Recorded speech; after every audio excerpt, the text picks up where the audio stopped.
Hello guys, स्वागत है अपने चैनल पर। और सॉरी फॉर लेट गाइस, इसके आगे के एपिसोड बैन नहीं रहे दी इसलिए नहीं डाल रहा था। जो भी हो लाइक एंड रिव्यू जरूर दीजिएगा अच्छा लगा तो। So let's start the story. Shankar दादाजी की बात। खैर अब पार्टी खत्म होने वाली थी क्योंकि सभी गेस्ट आ चुके थे लगभग, और आधा से ज्यादा गेस्ट तो डिनर करके जा भी चुके थे। राजावत मिला के सदस्य भी एक साथ इकट्ठे होकर बातें कर रहे थे। अब वहां पर कुछ ही गेस्ट बचे हुए थे और राजपूत फैमिली ओबरॉय फैमिली भी थी। थोड़ा बहुत उन लोगों ने डिनर किया, वरना ज्यादा से लोगों का मन नहीं था डिनर करने का, और वह बिना डिनर किया ही चले गए। अरहान भी एक नजर अपने बच्चों को देखकर और आयशा को गहरी नजरों से देखने के बाद वहां से चला जाता है। सात्विक और कृष्णा भी उसके पीछे चले जाते हैं। ओबरॉय फैमिली भी धीरे धीरे करके वहां से चली जाती है। अब वहां पर बच्चे थे तो सिर्फ राजावत फैमिली के मेंबर्स, सभी लोग थोड़ा बहुत डिनर करते हैं। बच्चे सो चुके थे आर्यन के गोद में ही। आर्यन से उनकी बहुत बनती थी क्योंकि बच्चे हमेशा उनके ही करीब होते हैं जिनका उन्होंने जन्म से लेकर बड़े होने तक देखा हो। खैर सभी लोग अपने अपने घर की तरफ चले जाते हैं। राजावत फैमिली भी विला के अंदर आ जाती है और सभी लोग काफी थक चुके थे लिविंग हॉल में आकर बैठ जाते हैं। मफिन और कपकेक तो जैसे अभी भी उन दोनों के अंदर जोश भरा हो। दोनों बच्चे ही थे, खेल रहे थे, सबको हंसते मुस्कुराते हुए देख रहे थे। स्पेशली आर्यन से मिलकर उन दोनों के चेहरे पर जो खुशी थी वह आयशा देख रही थी। वहीं दूसरी तरफ ओबरॉय विला, यहाँ का माहौल ही दूसरा था। धीरे धीरे करके सभी लोग विला के अंदर इंटर कर रहे थे। दादी भी एकदम थके कदमों के साथ अंदर आती है और उन्हें इस बात का अंदाजा ही नहीं था कि सबकी नजरें अब उन पर ही टिकी हुई थी। लेकिन दादी को जैसे कोई होश ही नहीं था, वह बेसुध सी होकर चले जा रही थी। कुलभूषण दादाजी जब दादी जी की ऐसी हालत देखते हैं तो वह भी उनके कंधे पर हाथ रख देते हैं। तो दादी जी जो अब तक खुद को संभाले हुई खड़ी थी वह उनके सीने पर सर रखकर रोने लगते हैं और रोटी रोटी उनकी आवाज तेज हो जाती है और वह तेज तेज रोते हुए कुलभूषण दादाजी के गले पर अपना सर रखकर उनके कुर्ते को अपनी मुट्ठी में बंद करके रोए जा रही थी। वहीं घर के सदस्य जो और भी बाहर थे, मतलब जैसे अर्नव, आरव, आकाश, ये लोग अंदर आते हैं तो अंदर का माहौल ही कुछ अलग था। ओबरॉय फैमिली के साथ साथ राजपूत फैमिली भी यही आ गई थी। लेकिन कुंती दादी को इस तरह से रोते हुए देखकर सभी के चेहरे पर अजीब से एक्सप्रेशन आ जाते हैं कि मतलब रो क्यों रही है। हारने वाले भी एक्सप्रेशन थे क्योंकि कुंती दादी कभी इस तरह से राय नहीं थी। कुलभूषण दादाजी की आंखों में भी नमी थी, वह जानते थे कि वह किस वजह से रो रही है। उन्होंने एक्सपेक्ट नहीं किया था कि उनके बड़े भाई यानी कि कुतियाई दादी जी के हस्बैंड जिंदा होंगे और उनके सामने इस तरह से आएंगे। घर की लेडीज कुंती जी को इस तरह से रोते हुए देखकर परेशान थी। साक्षी जी, सुनंदा की, शिवानी जी, सोनम जी, साधना जी, सभी लोग आगे जाकर दादी जी को संभालते कि उससे पहले ही कुलभूषण दादाजी ने अपना हाथ दिखाकर उन्हें रोक दिया पास आने के लिए। वही शंकर दादाजी जो कब से कुंती दादी को रोते हुए देख रहे थे वह उन्हें देखकर सख्त लहजे में बोलते हैं, जब मैं बोलता था कि वह जिंदा है और सही सलामत है तो तुम लोगों को मेरी बात पर कभी यकीन नहीं हूं, और आज जब वह सामने आ गया है तो इस तरह से रो रही हो। रोकर क्या साबित करना चाहती हो कि तुमने उसका इंतजार किया? अगर इंतजार किया होता तो कभी कुलभूषण से शादी नहीं करती। शंकर दादाजी अपनी सख्त आवाज में कुंती जी की तरफ देखते हुए कहते हैं। लेकिन उनकी बात सुनकर सभी के चेहरे पर हैरानी भरे एक्सप्रेशन आ जाते हैं कि किसकी बात कर रहे हैं दादाजी। वही अभिजीत जी तो सब कुछ पता ही था, अभिराम जी, अधिराज जी थोड़े कंफ्यूज थे। वहीं उनके साथ ही प्रथम जी, शैलेश जी, ये लोग भी बहुत ज्यादा कंफ्यूज थे।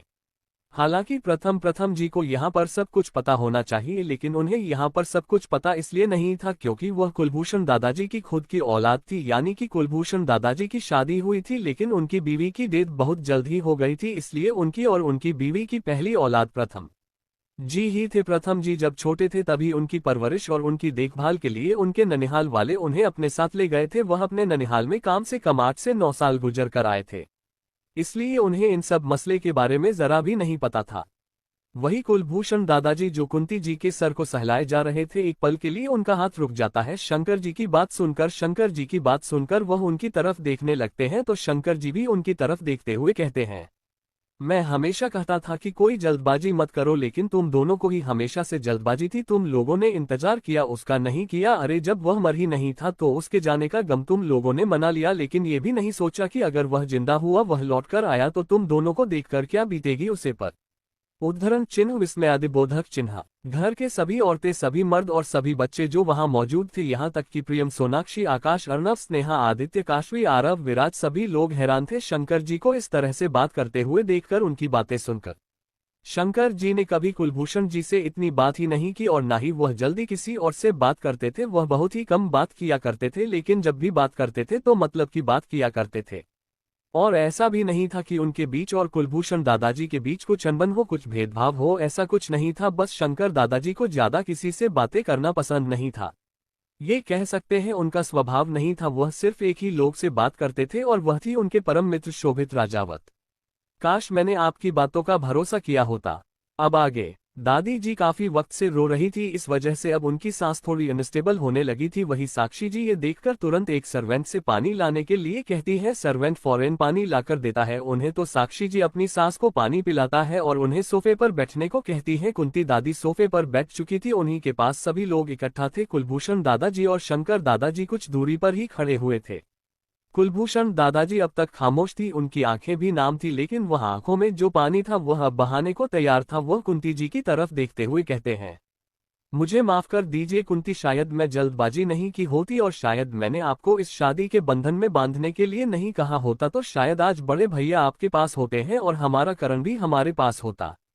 उद्धरण चिन्ह विस्मयादिबोधक चिन्ह। कुलभूषण दादाजी की बात सुनकर सभी लोग हैरान थे कि आखिर किसकी बात कर रहे हैं। वही सबसे ज्यादा हैरान तो शैलेश जी और प्रथम जी थे। क्या मतलब था उनके पिताजी की बात का, क्या कह रहे थे वह? सभी लोग उनको हैरान भरी नजरों से देख रहे थे।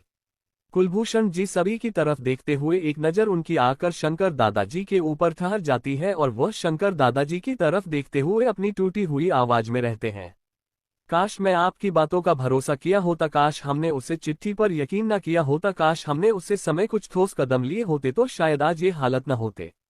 वह फिर उन पलों को याद करने लगते हैं जब उनके सामने शोभित दादाजी आए थे। शोभित दादाजी का चेहरा अपनी आंखों के सामने देखकर कुलभूषण जी मुस्कुराते हुए कहते हैं, मेरे बड़े भैया जिंदा है और यह बात हमें आज जाकर पता चली है। जब हमने उन्हें सामने देखा, काश हमने बहुत पहले यकीन कर लिया होता है इस बात पर। तो आज जिस तरह से बड़े भैया ने हम पर से अपनी नजरें फ्री है, शायद ही वह कभी हमसे अपनी नजरें फिरते हैं। ऐसा कहकर शोभित दादाजी अपनी पकड़ अपनी छड़ी पर कैस देते हैं और उसके बाद धीमे धीमे कदमों से उससे तरफ चले जाते हैं जिधर उनका रूम था। शंकर दादाजी कुलभूषण दादाजी को जाते हुए देख रहे थे और वह कुंती जी की तरफ देखते हुए कहते हैं, रोने से अब कुछ हासिल नहीं होने वाला है। जो चला गया है वह वापस कभी नहीं आएगा और अब तो बिल्कुल भी नहीं आएगा। मैं तो आज इतने सालों बाद अपने दोस्त को देखकर कितना खुश था, लेकिन सारी खुशियां धारी की धरी रह गई जब उसने एक नजर भी उठकर अपने इस दोस्त की तरफ भी नहीं देखा। तुम सब जितने जिम्मेदार हो इन सभी चीजों के लिए, उतना जिम्मेदार मैं भी हूँ। काश मैं भी उससे वक्त कुछ ठोस कदम उठाता तो शायद ऐसे हालात न होते। ऐसा कहकर वह अपनी छड़ी पर पकड़ कैस देते हैं और वही रख सोफे पर बैठकर अपने दोनों हाथ छड़ी पर टिककर और अपना सर उसे छड़ी पर टिककर सर झुका लेते हैं। घर में जितने भी सदस्य मौजूद थे, ओबरॉय फैमिली और राजपूत फैमिली के सभी को समझ में आ गया था कि जो बात हो रही है वह कोई छोटी बात तो नहीं है, कोई बहुत बड़ी बात है। वेन साक्षी जी जो इतनी देर से खामोश थी, कुलभूषण दादाजी के मुंह से बड़े भैया सुनकर उनके मुंह से बस एक ही अल्फाज निकलता है, वह सबकी तरफ देखकर बस इतना ही रहती है, बड़े भैया मतलब माँ की पहले पति। ऐसा कहकर वह सबकी तरफ देखने लगती है तो वही सबकी नजरें एक बार फिर हैरानी से बड़ी हो जाती है। जितने भी सदस्य थे सबके कान में यह आवाज पड़ती है। सभी लोग की नजरें इस वक्त साक्षी जी की तरफ थी और साक्षी जी सभी को देखकर गहरी सांस लेती हैं और फिर कुंती जी की तरफ देखनी है जो एकदम खामोश बैठी थी।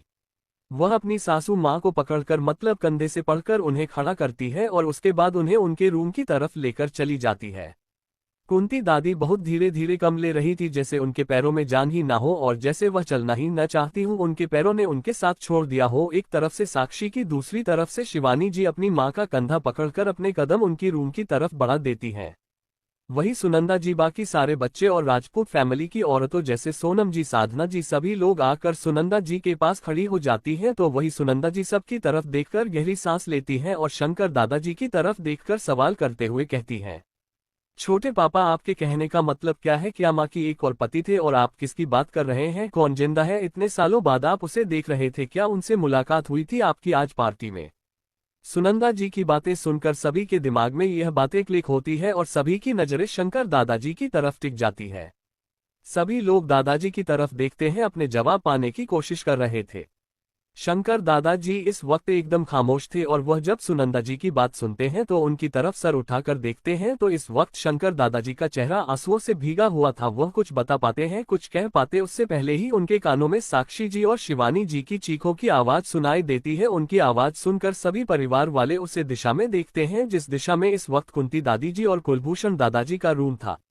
उधर ही से चीख सुनाई दी थी सब लोगों को, इसलिए सभी लोग दौड़ते हुए वहां जाते हैं और अंदर का नजारा देखकर उनकी जान हलक में आ जाती है, क्योंकि सामने का नजारा ही कुछ ऐसा था। Heart attack and Sonakshi and Sneha की बात। अब आगे मरीन सिटी हॉस्पिटल। एक कार आकर वहां रुकती है, उस कार में से एक शख्स बाहर आता है, उसी के साथ कम से कम 3 से 4 शख्स बाहर आते हैं और वह लोग जल्दी से एक स्ट्रेचर को खींचकर एक ओल्ड एज इंसान को उसे स्ट्रेचर पर लेते हैं और लेट आते हुए अंदर फौरन भागते हैं। और थोड़ी ही देर में वह लोग इस वक्त एक आईसीयू के बाहर खड़े थे और अंदर उसे ओल्ड मैन का ट्रीटमेंट चल रहा था। वही कुंती जी का रो रो कर बुरा हाल था, वही एक चेयर पर बैठी हुई थी। उन्हीं के साथ साक्षी जी, सुनंदा की शिवानी जी, सभी लोगों की आंखों में आंसू था। प्रथम जी, शैलेश जी भी खड़े हुए थे, उन्होंने खुद को कंट्रोल किया हुआ था लेकिन उनकी आंखें भी इस वक्त लाल थी। कुलभूषण दादाजी को हार्ट अटैक आया था थोड़ी देर पहले। चीखों की आवाज सुनकर सभी लोग अंदर जब रूम में गए तो वहां का मंदिर देखकर उनकी जान हलक में आ गई, क्योंकि अंदर कुलभूषण दादाजी एकदम जमीन पर बेहतर भी हालत में पड़े हुए थे। उनकी आंखें आधी खुली हुई थी और वह सांस लेने के लिए स्ट्रगल कर रहे थे, वह लंबी लंबी सांस ले रहे थे। और फौरन अंदर रूम में अर्नब, आकाश, प्रियम दौड़कर आते हैं। उन्हीं के पीछे शैलेश जी, प्रथम जी, साक्षी जी, सुनंदा की शिवानी जी जो अब तक दरवाजे पर खड़ी थी वह होश में आती है और अपने कदम अंदर की तरफ बढ़ा देती है। अर्नब अपने दादाजी की हालत देखकर फौरन दादाजी को अपनी गोद में उठता है और बाहर लिविंग हॉल से होते हुए बाहर एंट्रेंस गेट पर आता है और इसी के साथ एक एक कर वहां से निकल पड़ती है। हॉस्पिटल। सभी लोग इस वक्त खड़े होकर प्रे कर रहे थे कि दादाजी उनके सही सलामत रहे, उन्हें कुछ भी ना हो। वही जंतर दादाजी अफसोस में बैठे हुए थे, उन्हें इतना भी कुछ नहीं कहना चाहिए था। उन्हें अब अफसोस हो रहा था कि उन्हें कुलभूषण जी को कुछ भी नहीं कहना चाहिए था, क्योंकि वह जानते थे इसमें कुछ कुलभूषण जी की भी कोई गलती नहीं थी, उससे वक्त हालात ही ऐसे थे। सभी लोग इस वक्त मौजूद थे, राजपूत फैमिली के लोग भी इस वक्त मौजूद थे। सोनम जी, अभिजीत जी, अभिराम की, साधना जी, सभी लोग बैठे हुए थे वहां पर और सभी लोगों ने अभी तक वही पार्टी वाले कपड़े पहने हुए थे, बस उनके गले और कान और हाथों की ज्वेलरी नहीं थी, उतार दी थी सभी लोगों ने। इस वक्त स्नेह और सोनाक्षी ओबरॉय विला में ही रुक गई थी और क्योंकि उनके पास दोनों बच्चे थे और बच्चे भी बहुत छोटे थे तो उन्हें जरूरत पड़ती माँ की मिनट मिनट पर, इसलिए वह लोग नहीं गई थी। लेकिन वह लोग भी परेशान थी, लिविंग हॉल में बैठी हुई थी कि उतने में ही स्नेह की गोद में लेटी हुई उसकी बेटी समायरा उठ जाती है और उठते ही रोने लगती है। स्नेहा उसे देखकर फीडिंग करती है और उसके बाद थोड़ी देर में उसकी बेटी सो जाती है और इसमें हाँ उसका सर सहलाते हुए अपनी बेटी को देखकर बस इतना ही रहती है। आयशा के भी 2 बच्चे हैं और उनकी आंखें पूरी अरहान में मिलती है और उसके बच्चे भी लगभग 12 महीने के हैं। इसका मतलब साफ है जब आयशा यहाँ से गई थी तब वह प्रेग्नेंट थी और इस बात का पता उसने कभी हमें नहीं चलने दिया। उद्धरण चिन्ह, विस्मयादिबोधक चिन्ह। ऐसा कहकर स्नेहा सोनाक्षी को देखने लगती है जो उसे थोड़ी दूरी पर ही अपने बेटे के साथ बैठी हुई थी। उसका बेटा सो रहा था और सोनाक्षी उसके पास ही बैठी हुई थी। स्नेहा की बात सुनकर सोनाक्षी के चेहरे पर भी हल्की मुस्कुराहट आ जाती है और वह भी उन बच्चों को याद करते हुए कहती है, लेकिन बच्चे कितने क्यूट थे और आयशा भी पहले से कितनी बदल गई है, कितनी खूबसूरत हो गई है और कितना ऊंचा मकाम हासिल कर लिया है उसने अपनी जिंदगी में। सोनाक्षी की बात सुनकर स्नेहा सहमति से सर हिला देती है तो वही कुछ सोचकर स्नेह के चेहरे पर जो मुस्कुराहट थी वह मुस्कुराहट धीरे धीरे गायब हो जाती है और वह मुस्कुराहट में अब दर्द की जगह ले लेती और वह दर्द में भी मुस्कुराते हुए कहती है, अगर मैं अरहान को पाने की जिद नहीं की होती, नहीं अरहान के करीब जाने की जिद की होती तो शायद आज अरहान और आयशा का घर सही सलामत होता और वह दोनों एक अच्छे कपल की तरह रहते।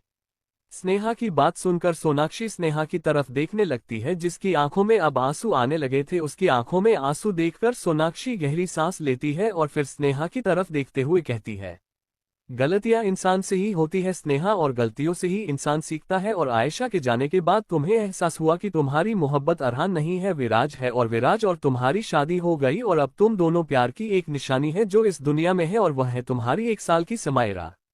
उद्धरण चिन्ह, विस्मयादिबोधक चिन्ह। स्नेहा उसकी बात सुनकर मुस्कुराती है और सोनाक्षी की तरफ देखते हुए कहती है, हाँ ये तो तुम बहुत ठीक कह रहे हो, मैंने सिर्फ अपने एक अट्रैक्शन को प्यार समझ लिया था और इस अट्रैक्शन में इतनी पागल हो गई थी कि अपनी बहन का घर तक उजाड़ने की चली थी मैं, लेकिन ऊपर वाले ने मुझे सद्बुद्धि दी और मेरे दिल से अरहान को निकाल कर विराज को मेरी जिंदगी में भेज दिया और आज हम दोनों कितने खुश नसीब है कि हम दोनों हस्बैंड वाइफ भी हैं और हमारे पास एक हमारे प्यार की निशानी है, छोटी सी जो है हमारी समायरा। उद्धरण चिन्ह, विस्मयादिबोधक चिन्ह। सोनाक्षी स्नेहा की बात पर मुस्कुरा देती है और वह मुस्कुराते हुए ही स्नेहा को देखते हैं, लेकिन फिर उसकी मुस्कुराहट धीरे धीरे कम हो जाती है और वह बिल्कुल उदासी भरे लहजे में रहती है। आयशा हमें माफ कर दे, बस यही गुजारिश है, हमने जो गलतियां की है उससे गलतियों की तो कोई माफी नहीं है, लेकिन फिर भी हम चाहते हैं कि आयशा हमें माफ कर दे और हम लोग एक अच्छी सी बिलिंग, एक अच्छी बहन की तरह उसके साथ रहे। सोनाक्षी की बात पर सहमत होते हुए स्नेहा भी हमें हाँ मिला देती है और दोनों ही अपने बच्चों को सुलाने लगती है। मफिन की क्यूट हाकटेन एंड आयशा इन हॉस्पिटल। अब आगे वहीं दूसरी तरफ राजावत विला। यहाँ का मंजर ही एकदम अलग था, सभी धीरे धीरे करके अपने रूम की तरफ चले गए थे। ऐसा भी अपने बच्चों को लेकर अपने रूम की तरफ चली गई थी क्योंकि रात काफी हो चुकी थी। 2 बजे बजने वाले थे और बच्चे इतनी रात तक जगे ये सही नहीं था, इसलिए वह अपने बच्चों को लेकर अपने रूम की तरफ चली जाती है। उसके साथ ही शांति मन भी मौजूद थी। शांति माँ बच्चों को देख रही थी और उनके कपड़े चेंज कर रही थी। नहीं, मफिन और कपकेक अपनी शरारत से बाज नहीं आ रहे थे, वह शांति माँ को भी परेशान कर रहे थे। आयशा मुस्कुराते हुए उन्हें देखते हैं और फिर अपने कदम वॉशरूम की तरफ बढ़ा देती है। थोड़ी देर में वह एकदम कैजुअल कपड़े पटियाला सूट पहनकर बाहर आती है। उसकी पटियाला सूट व्हाइट कलर का था और वह पटियाला सूट पहनकर बाहर आती है और अपने बच्चों को देखते हैं। उसके बाल भीगी थे, वह बोल को तौलिए में पूछता है और हेयर ड्रायर से सूखने के बाद वह अपने बच्चों की तरफ अपने कदम बढ़ा देती है।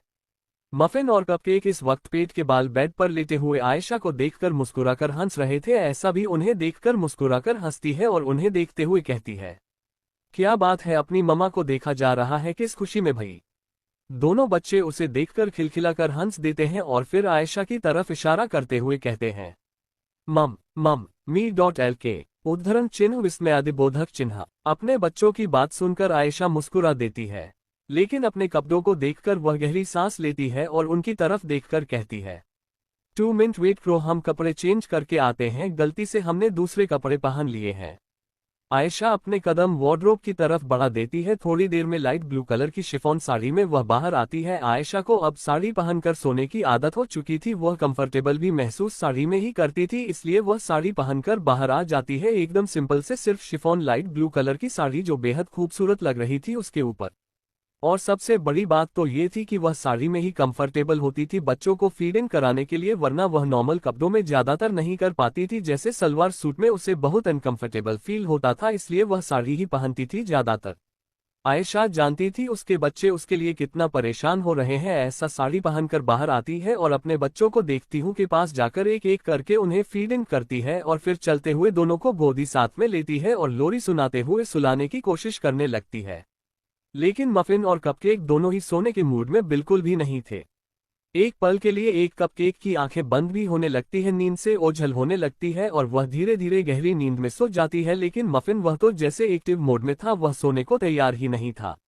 आयशा उससे रूम में टैल हुए कितनी कोशिश कर रही थी कि वह सो जाए, लेकिन वह सोने को तैयार नहीं था। वह उसके कंधे पर सर रखकर जैसे जैसे आयशा उसे थपकी देने की कोशिश करती वैसे वैसे वह भी उसके शोल्डर पर थपकी देते हुए मुंह से आवाज निकल रहा था। सच में इस वक्त बेहद क्यूट लग रहा था। इस वक्त उसने एकदम सिंपल सा कॉटन का व्हाइट कलर का टी शर्ट एंड ट्राउजर पहना हुआ था, जब बेहद खूबसूरत लग रहा था उसके ऊपर।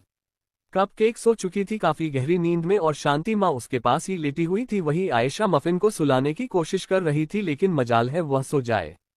हाँ, एक बात ये भी थी कि मफिन ज्यादातर आयशा के पास ही रहता था, वह जल्दी किसी के पास नहीं जाता था सिवाय घरवालों को छोड़कर। और वही कपकेक आयशा के साथ साथ सभी घरवालों के साथ कंफर्टेबल हो जाती थी, वह रुक जाया करती थी।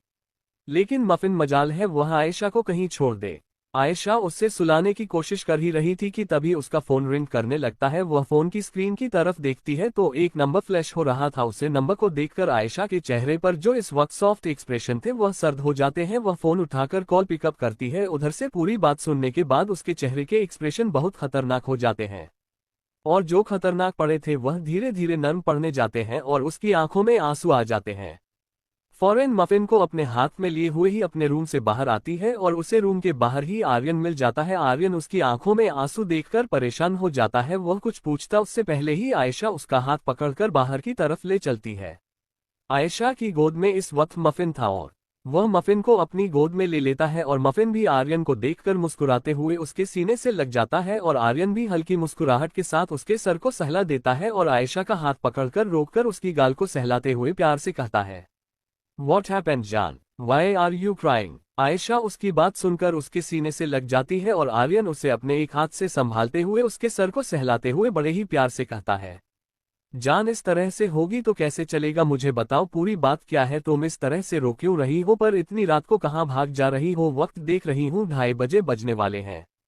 आयशा आर्यन की बात सुनकर उसकी तरफ सर उठाकर देखती है और फिर उसकी तरफ देखते हुए कहती है, आर्यन दादाजी को हार्ट अटैक आया है, वह इस वक्त अस्पताल में है, मुझे उनके पास जाना है, प्लीज मुझे ले चलो। आर्यन जो खुद को शांत दिखाने की पूरी कोशिश कर रहा था, लेकिन अंदर अंदर उसके दिल की धड़कनें डर की वजह से बढ़ी हुई थी। लेकिन जब उसने आयशा के मुंह से कुलभूषण दादाजी के हार्ट अटैक की बात सुनी तो उसकी आंखें हैरानी से बड़ी हो जाती है और वह भी आयशा को लेकर कार में बैठ जाता है और आयशा की गोद में मफिन को बिठाकर खुद ड्राइविंग सीट पर आ जाता है और कार को बड़ी तेजी के साथ अस्पताल की तरफ बढ़ा देता है।